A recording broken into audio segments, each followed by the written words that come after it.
My husband's family has a tradition to go on vacations on Christmas and celebrate. Their vacations are usually overseas, and every family member has to contribute money to go. I paid pre-K for me and all the kids like my husband wanted. Then I found out that my husband's parents decided that this year they just want immediate family to go on vacation. That means no spouses or children are allowed. I was hurt, but decided to quietly take back the money I contributed to the vacation. My husband's parents found out and told him. He came home and threw a fit, saying it was petty of me to pull the money back. Now, his parents cannot afford to go on vacation, but I told them that since the kids and I were uninvited, and he was okay with spending Christmas away from family, then I thought the only logical thing to do is take the money back. He ranted about his unemployment and his inability to contribute to the vacation, and said that pre-K is nothing to someone who has a salary like mine, but I refused to keep arguing. He's basically sulking and saying that this will ruin his relationship with his family and create unnecessary drama. He's insisting that I made a hasty decision taking the money back and is pressuring me to give it up. So, not only are you and the kids not real family, but that knowledge is supposed to cost you $3,000, and husband fully endorses it? What the duck? You know what else costs $3K? The retainer for a good divorce attorney, not the a-hole. Hang on. Your husband's parents are planning a Christmas vacation, but are only inviting their children? They're not inviting their kids' spouses and their grandchildren? What the hell kind of parents ask their kids to spend Christmas away from their spouses and kids? What the hell kind of grandparents want to spend Christmas with their kids, but not their grandkids? Not the a-hole. This is 9 kinds of ducked up. Your husband wants to spend Christmas without his wife and kids and is expecting you to pay $3K so he can do it. On what planet does this make sense? Take the $3K and use it as a retainer to hire a divorce lawyer. No father who cares about his children would fathom leaving them and his wife to go on a Christmas holiday vacation with his parents. The fact that he wants you to pay for this, and you are questioning if you are the a-hole, tells me that you are in an aggressive relationship. My friend of over 10 years, Connor, is getting married. I don't know the bride, Lisa, that well, because I don't live in the same state where they are based, and they've been together for less than a year. But she asked me to be one of the bridesmaids since I'm one of Connor's closest friends. She was nice to me the couple of times we met, so I accepted. Connor's brother hosted a dinner for the couple last weekend, and I was one of those who were asked to make a toast. I said that I'm glad that Lisa came into Connor's life. I recalled how, before they met, Connor told me that sometimes he wakes up at night and suddenly feels sad because he feels alone and lonely, even though things are great at work. When he met Lisa, he told me how easily he found it to talk to her, which was why he asked her out immediately. I said that just a month after they started dating, Connor told me that being with Lisa made him the happiest that he has ever been in a long time, and he really felt like she was the one. I thanked Lisa for making one of the kindest and most caring people I know happy, and wished them a long and lasting marriage. I thought my toast was fine, since everyone cheered. But when I got home, I got a message from Lisa saying that she did not want to see me at the wedding.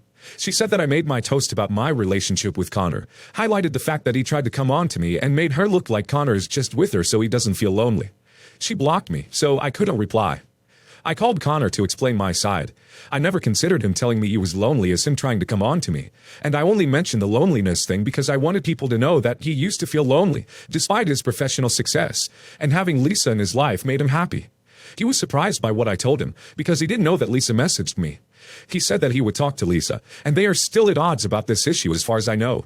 I don't think I'm attending the wedding after all of this, if only to avoid causing any more tension.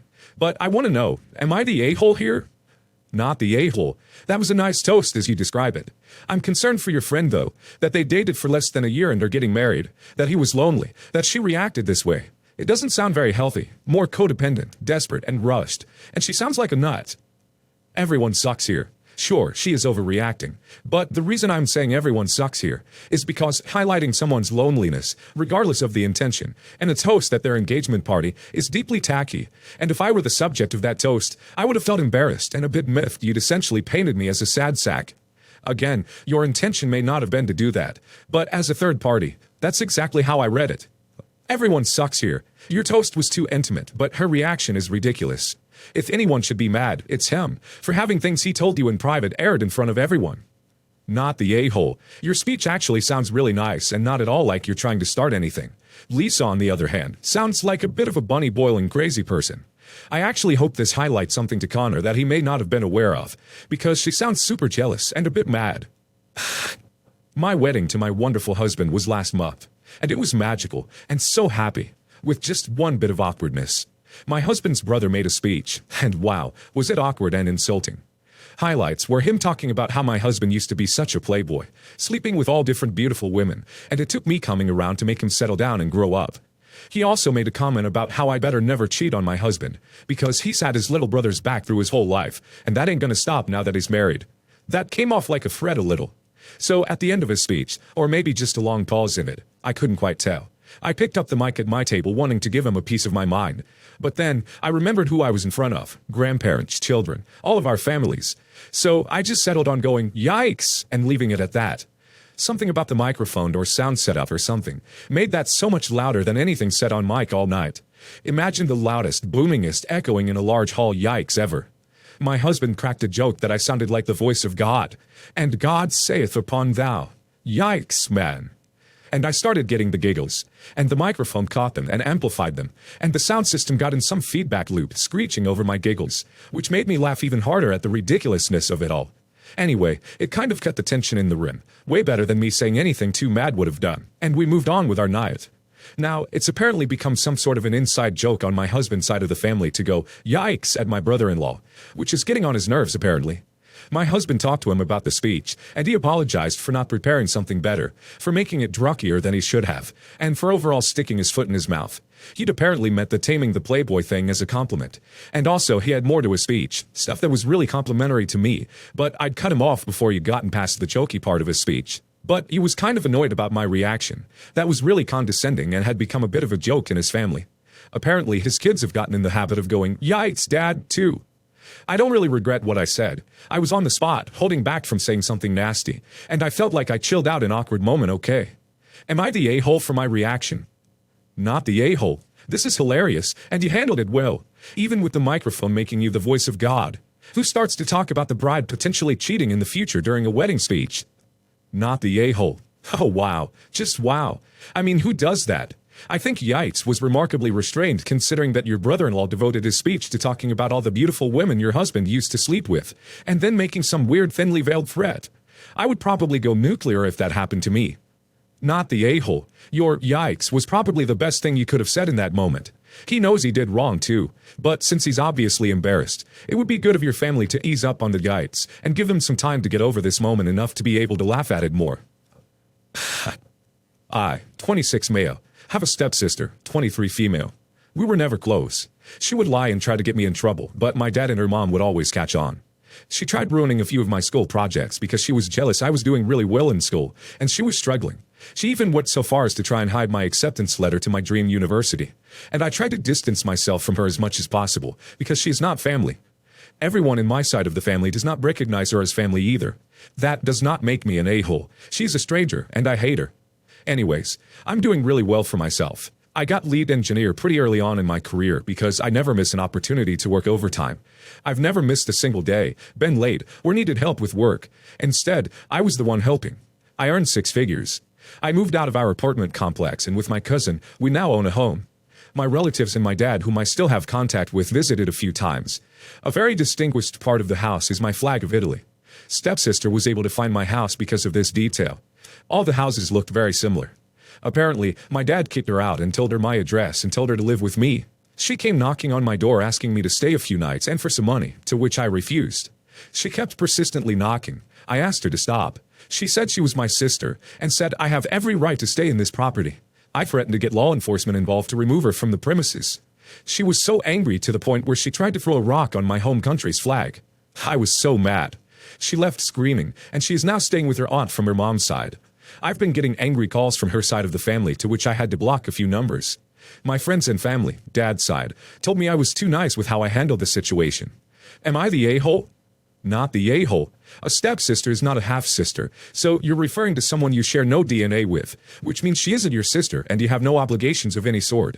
And by the way, Dad owes you an apology for sending her your way. Not the a-hole.